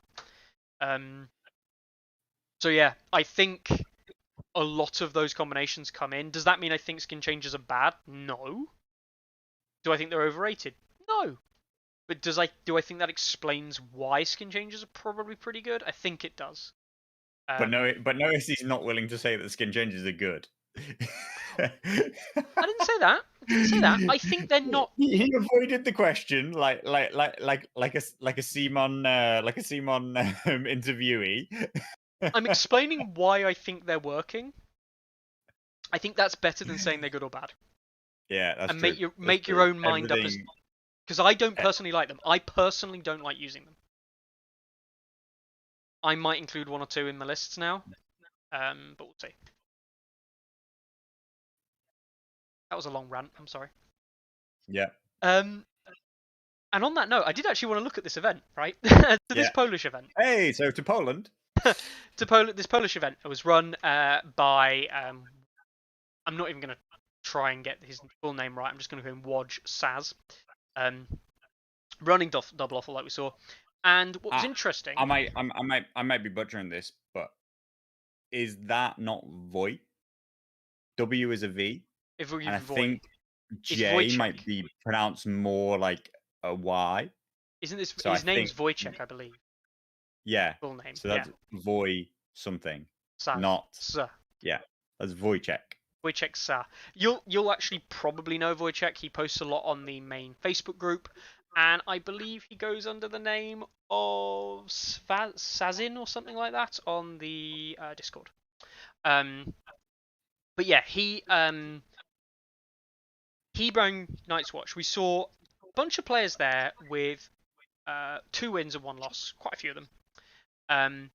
And it was a real big mixture of factions. We've got Targaryen, Night's Watch, Stark, Lannister, and Free Folk. And I looked at the lists, and this made me sad inside. We saw someone here run a Tormund list and a Mance list. Double Giant Mance list, I might add. Nice. And they only ran the Tormund list. They never picked the Double Giant Mance. Okay. Somebody else, further down, this Free Folk player here, he ran a Mance list with Double Giants and a Mance list with Double Giants. They're the same list. And he played it all 3 games, obviously. Did he now? Yep. And he lost abysmally. The only game he won was a bye. So it says a lot. I mean, I'm not going to comment on the player skill because I know nothing about player skill. These players both came to the tournament with the same Mance list. And one of them won 2 games. Beating a Night's Watch, I believe. Or, beating a Lannister out, definitely. He beat the Lannister who came 3rd. But he ran a list, took a two list format to a tournament, and it looks like he never had the intention of running his second list.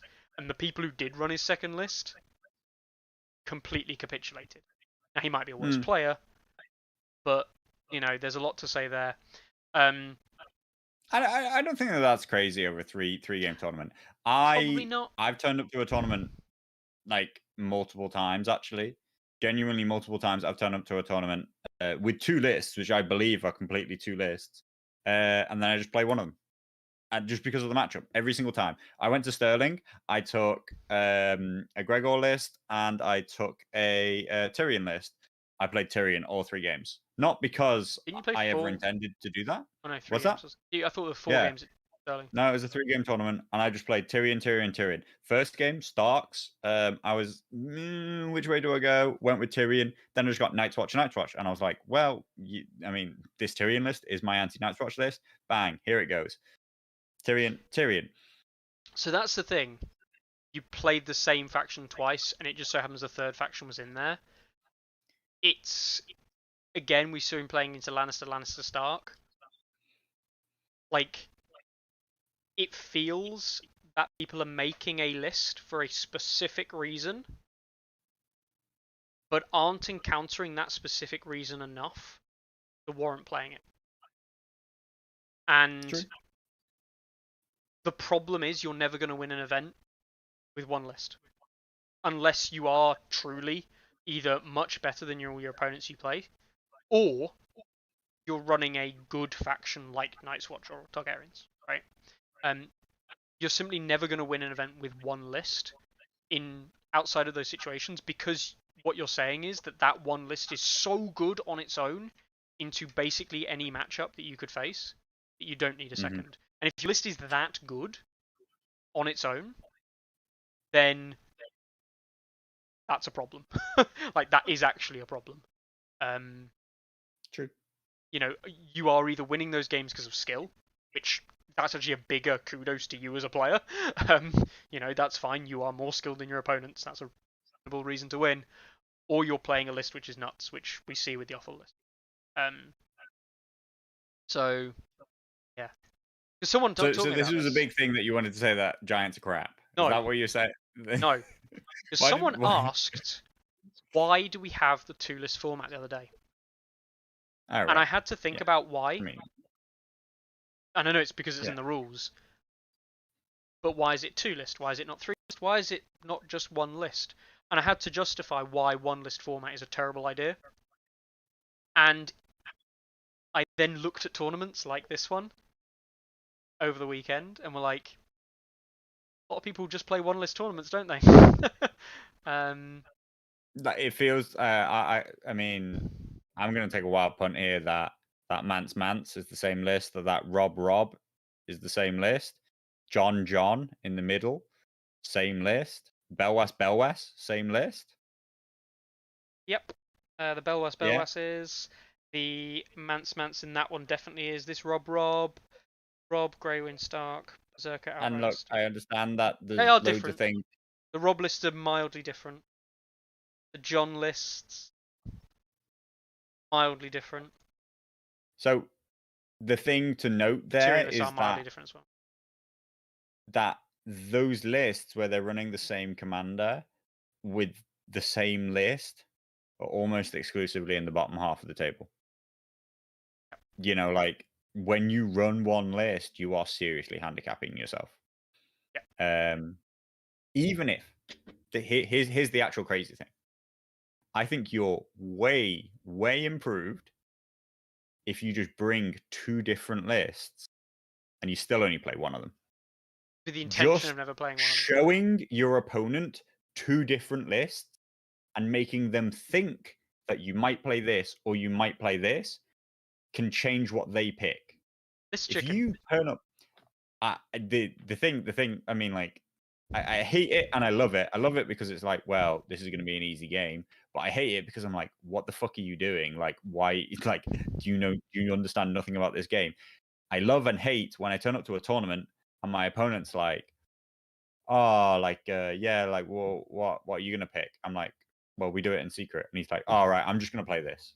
And like literally tells me what he's playing. And I'm like, well, are you telling me? Are you actually telling me? Or are you gonna show me both your lists? And he's like, oh no, I'm definitely gonna play this. I'm like, all right, cool. Why did you just tell me that? Like, really, like, I'd rather you just gave me your two lists and I made a guess, because you're losing a huge amount of like the intricacies of the game if you only play with one list format.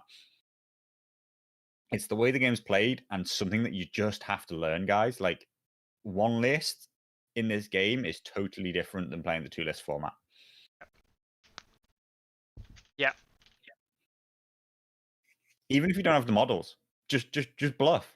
Just bluff. Just write a list which is totally different. Some factions can do it better than others. Like, you know, like Free Folk do it really, really well. You know, because whether you believe that they're good or not, giants have very different counters to Free Folk Raiders. If you want to run your list, which has got a load of Free Folk Raiders, why not just have another list? If you were never going to intend to use it, why not just have another list that just has a load of giants and a mammoth in it? And your opponent might just genuinely be like, holy shit, how do I beat giants? And they start bringing all their stuff, which is good to kill giants or good to survive against giants, to out heal giants. And you're just like, ha, lol, I was always going to play Raiders. Just But unload like, a box why of not Raiders just on. submit two different lists? Like, do you know what I mean? Like, why do people tell other people what list they're playing? Just like, there's more to this game. There's more to this game than pushing toys around. there's pre-game, there's setup, there's terrain. They're all part of this game. They're all tactical parts where you can gain an advantage. Yep. Don't give those advantages up. 100%. I actually played a game against the Baratheon mirror I played against earlier was against Ben Ducker's Misitude. And I actually want to give him a bit of a shout out because he's played a lot of games at the moment. He's just trying to play the game. His community really suffered because of lack of releases and a lot of other things, and he struggled really a lot to keep his community alive. And that's in Swindon. To go and check it out, obviously check out the Swindon if you are in the UK, the Swindon groups. Try and get that community going back. But he when he offers to play a game, he sends a challenge through, things like that. And he literally was like, you know, I said, is any preference to what I play? Because I never ask what my opponent's gonna. But any preference to what I play? Like if they say don't play Night's Watch, I'm obviously not going to play Night's Watch if I'm in that mood. And he was like, no, you just choose whatever you want. But he didn't tell me what he was going to pick. He just told me. So I had no idea what faction he was even playing before I had to enter my own faction and make my own decisions. And that, in my opinion, is the perfect way to do it. I don't want to know what faction you're playing, really. Mm-hmm. Night's Watch are about the only thing where I feel if you're bringing Night's Watch to a casual game on ETS, you should probably pre-warn somebody because it's just not particularly fun to have offal sprung upon you. But I always pack the stuff in case. You know, I've always got the tech within the two lists because that's the whole point of my two list format is I have something that I can try and compete with that. But yeah, don't tell your opponent what you're bringing, but also, you know, just roll it out there saying, want a game, challenge it, then be surprised and be like, huh, I teched against Free Folk because they always play Free Folk and they pick Baratheons. I'm screwed. And you go, well, yeah serves you right. Play your two list format, honestly, and none of this teching bullshit. Because I've seen people do it where people are like, I'm going to play Free Folk tonight, or I'm going to play Starks tonight, so I'll tech this. And it's like, but that's shit against any other faction. Yeah, it's always, and I'm always like, cool, gonna do you well in a tournament, that isn't it? Not that tournament players the be all to end all, but like I just see everything as, I mean, like I don't see the difference between tournament play and casual play. This is what I've said so many times. I don't see the difference. When I'm playing, it's always in preparation and considering, would I run this in an event? Would I make these same choices? And yeah, decking that exactly. Lannisters, run it. You know, field or don't field. Bluff a crazy Pyromancer list because why not? Yeah, it's true. I do think that more factions are going to creep in to this Hall of Heroes, Hall of Champions. I think that it's going to dwindle away from its current amount of Night's Watch. But I don't believe that that's because Night's Watch aren't as dominant as they are right there. It's just because people are already sick of them. They're already sick of them winning. They're already sick of having to play against them. They self-regulate. They hard ban. They just don't turn up with. And it's going to bring some doubt to people's minds of whether or not Night's Watch are dominating on a local level, which is what people keep telling me. Like, oh, you know, this is some TTS meta. No, it's not. I just wanted to point out, just look, right? 9 local tournaments, 7 of them won by Night's Watch. That cannot be player skill.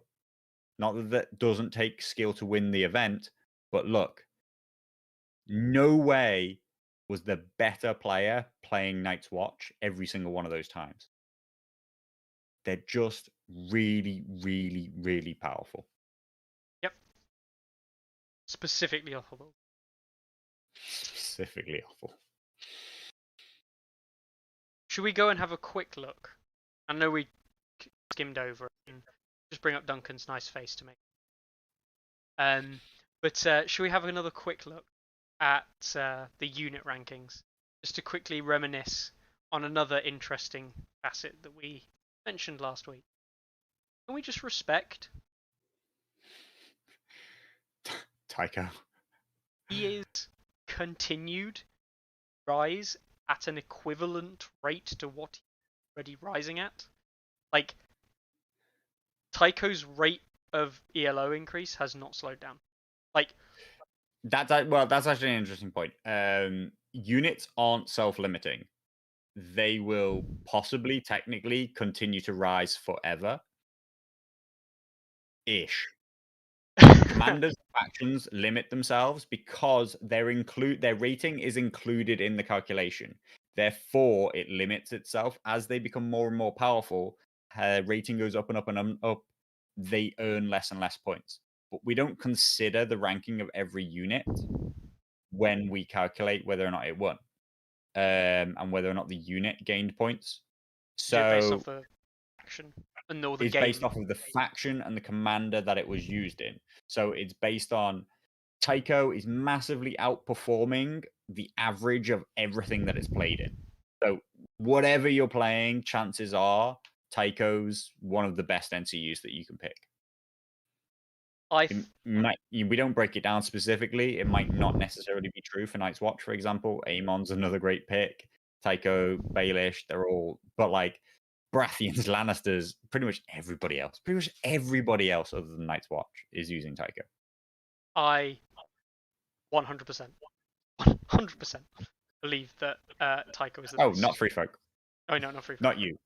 Not you. Tycho not for you. Tycho for you. Tycho for you. Not you. I firmly believe that Tycho is the best NCU in the game. I still don't think his ability is actually that good. It's the meta that makes him good, and as a result, it's like Old Walder, right? Old Walder wasn't particularly amazing, but then he was amazing because the way the game is played. Yeah. So yeah, it is scary though to see two neutral NCUs. Your best buys are like to the point where if someone's buying a faction, not Free Folk, your best buys: Neutral Heroes Box 1 and Neutral Heroes Box 2. Yeah. Tough. Yep. And it's also annoying that they're in two different boxes. So, pick one or pick the other guys. Would I use Tycho if I could for Free Folk? 100%. I probably would. I don't know if I'd use him in every build. 100% probably. Because like the thing is, that's like a minimum must. It's like a minimum must, yeah. I don't run 3 NCUs. I tend to 3 4-pointers. I tend to run Steer, Ygritte, and Val. I don't know which of the 3 I would opt to lose to take Tycho, because Val's very important for movement. Ygritte's very important for getting the right charges off I want and ignoring terrain, which is really important. And if I was going to lose anyone, it would be the 3rd pick, so it would be Styr. If I had to pick her, if I had to go for 12 points as well. Yeah. If I had to go for 12 points of NCUs in a Mance list, say, or 12 points of NCUs in a Styr list or something, 100% it would be Tycho. Most certainly. Although Craster actually, like for a 2-heal and 2-heal replace draw a card, is not a terrible alternative.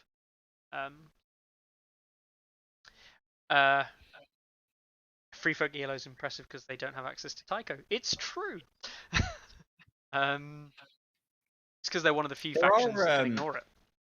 There are actually a load of new events, so maybe we should just finish on that. Sure. Yeah, we will. Our classic 2-hour mark after Mickey said it was going to be a short episode, same as always. In case anybody's, the other thing that happened, the reason why I kind of wanted to go and look at the go and look at the Hall of Champions is because I cleaned it up. I actually deleted some tournaments which only had one person in, stuff like that. You mean I got rid of them because you can now delete your tournaments. There was at the same time as I added the ELO, if you run a tournament and it has no games played, you can now delete it rather than just finishing it. Finishing it just made the one person in the event the winner of the event. Deleting it just gets rid of it. So I've gone through and cleaned a load of stuff up. It's been meaning to do that for a little while. But there are loads of events that have popped up in the last week. I believe there's an event in Rotterdam, that one there, Tabletop Kingdom. Looks like it's going to be a full 8-person event at Rotterdam. I think it's quite limited in their numbers. They say it's 8 players limited. Going to happen this weekend. The Rotterdam White Scars. The Rotterdam White Scars. Joran and the guys over at Rotterdam White Scars playing an event there, so that'll be probably great. The guys over there are fantastic. So Yeah, um, absolutely. There's also, off the top of my head, there is a new event come up in Pittsburgh, and there's an event.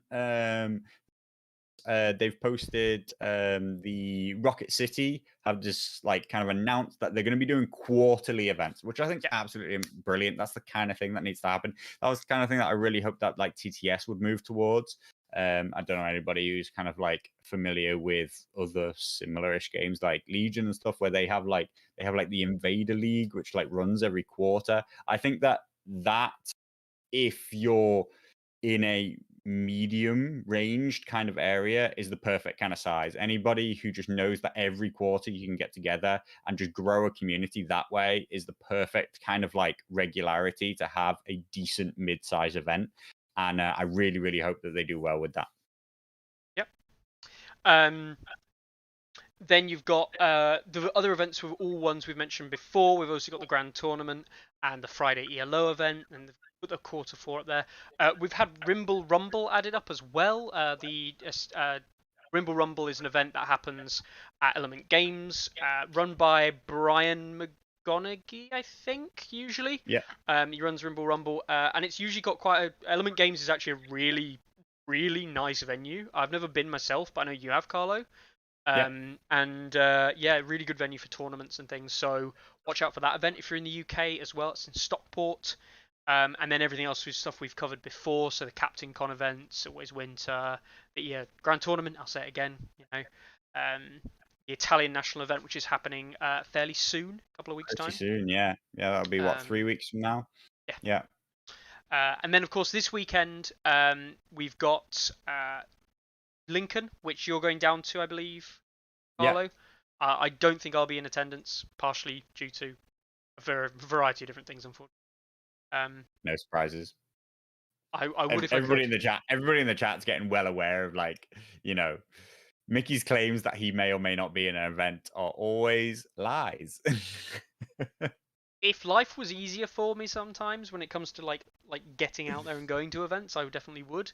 But alas, life is not that easy.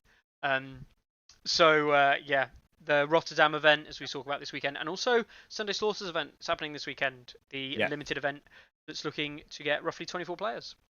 Yeah, really looking forward to Sunday. The results coming out of Sunday Slaughter event. There's some bands, so obviously they'll be a huge part of the discussion. But there's a lot of players from the Discord, a lot of really big names from around, Sunday Slaughter channel, but also like just people who are on Discord all the time, kind of people that I respect. I respect the list building abilities of them. If I've never seen them actually play on the table, I know that they look into the game a lot and know a lot about the game. Yep. And there are just some other people who I've never heard of and have great rankings. Like players like Hammer and stuff like that. Pretty much, it's like the who's who of who's high rated in the US right now. So I'm super super interested to see how it goes. Whoever comes out of that may end up, really really top rated on the site in general, because when high rated players come together, that's when you win good rating points. That's what makes that's what makes for a really high ranking of your own, which is the way it should be. Yep. Great players playing each other is what should lead to great players, not just people stomping on people who don't know how to play. 100% agree.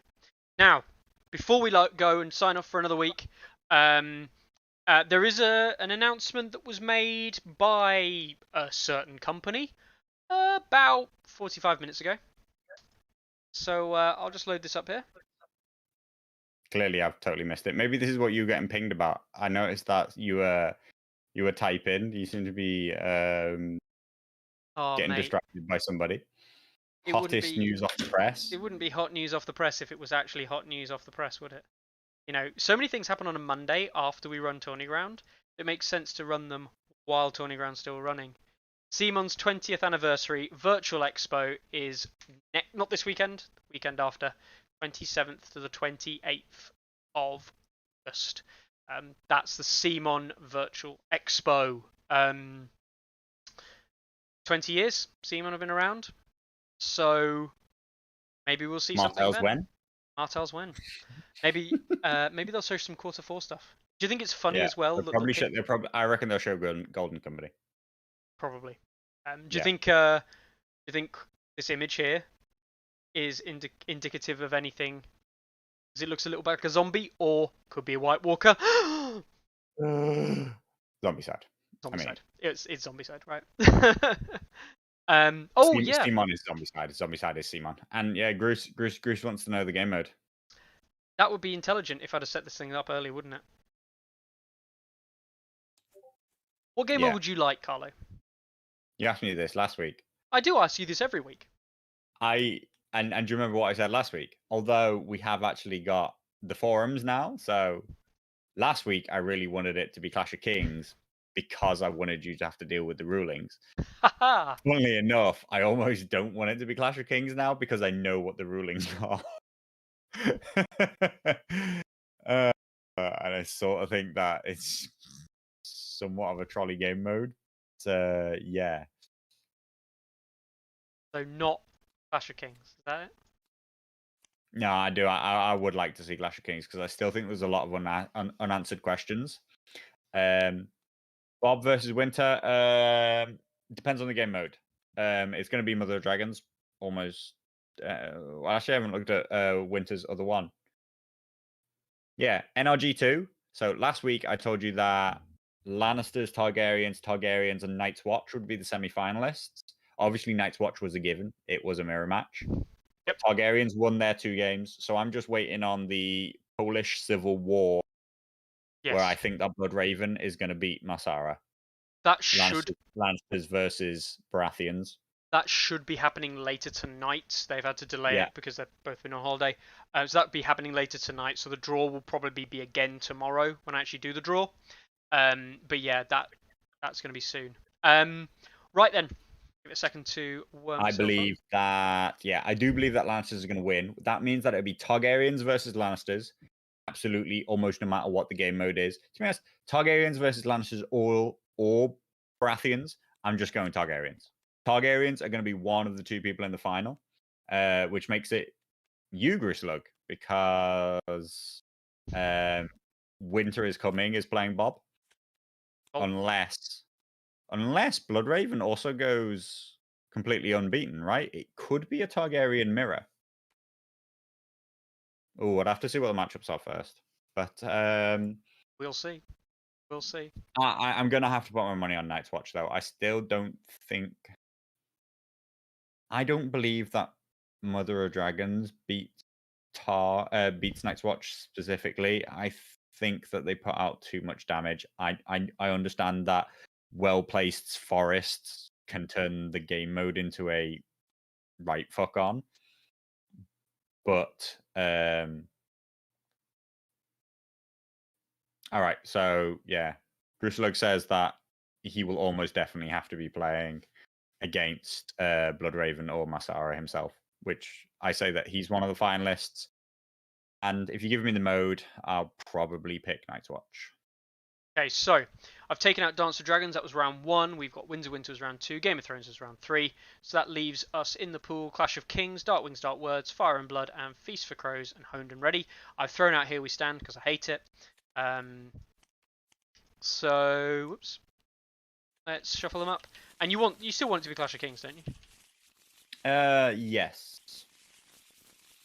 What was I told you if I accidentally took Clash of Kings out just for you? That's fine. I didn't. I can still go on the forum and ask the questions myself. Fair enough. So here we go. It is Dark Wings, Dark Words. Dark Wings, Dark Words. Yeah, I'm gonna take Night's Watch. Night's Watch. Bob Bernard versus Gruselug final is what I say. Bob Bernard versus Gruce. Interesting. And yeah, Tom might not be playing MOD. I do actually believe that the non-MOD is the choice mostly for Targs. I haven't looked at his other list. I don't know how much it's tailored towards the matchup. particularly with the secret missions having come up, he's probably better playing a more varied army that has more options. But I actually think that secret mission play plays quite well into Offal, just because effectively, like, it's by far the most powerful 2 NCU list, and secret missions can quite often negatively affect 3 NCU lists, not being able to take zones whenever you want to take them, stuff like that. Sorry, not yeah, I'm Bob Bernard. Do you mean Bob Blood is right. I Raven? did call him Bob Bernard multiple times. Lord Commander Bob. Oh, Lord Commander Bob. El Bobo, everybody's Lord Trumpington. I do think that he's gonna. I think that he'll take the win. I think we'll see. I think Tom's Yeah. no pushover. No. See. All right then, Carlo. That takes us into round 4. That is Dark Wings, Dark Words for round 4 of the NRG event. Closing in on the end now. Only 2 weeks left. I should probably sort something out about prizes. Probably. Probably. Sod it. Not important yet. So yeah, we'll see how that plays out. Best of luck to everybody in that event. Check out the CMON Expo. We'll talk about it next week anyway, probably, and remind people it's on. Keep playing for best in faction. Keep playing for, all sorts of prizes. Francesco's winning. Just because you're not in the semis doesn't mean that you're not in the hunt. Can I let's have a quick shout out. Just go quickly through the 7 factions. Neutrals. So we've got Night's Watch is Bob currently. Tom is just about holding the lead in the Targaryen, but as we know, that's up for grabs still. Francesco holding out just above the other Stark players there. Crag in second place. We see Chris. Lockerbree's Greyjoy. Lannister. Oh, yeah. Lockerbree is Greyjoy, but with Dakota's only a couple of points behind, UDs wise. Then Baratheons, it's Masara. Yeah. Lannisters, with a game still to be played. Blood Raven as well as could potentially well running. overtake Sunday Slaughter. Yeah. Free Folk is waiting for Virtue, who I know has been watching live today. So Free Folk is waiting for Virtue. There you go. God, Leica having a terrible time with his Night's Watch. Free Folk. Still game to He's play. only played 1 game, yeah, that's why. Yeah. So we'll see. Yeah, there we go. It makes me sad that all the Free Folk are down at the bottom. This is why I need to enter events as a. God damn it. Right. I won't win it, but Could just turn up, Mickey. Just turn up. There's one next weekend. There is one next weekend. Be good if I was allowed out of the house, wouldn't it? Right then. Anyway, we'll catch you next week, guys, where there'll probably be some more news. There'll probably be some more salt. We'll try and find some more salt from somewhere. I've got some non-disclosed, non-branded biscuits here. There you go. Totally not shilling for a company that are full of salt. So I'm going to eat those. Save up all the energy for next week. And between now and then, I hope you have a great time. I hope you have a lovely week. See, sometimes we say nice things, don't we? Sometimes. Rules Forum! Yeah. Use, don't abuse the Rules Forum. Bye-bye.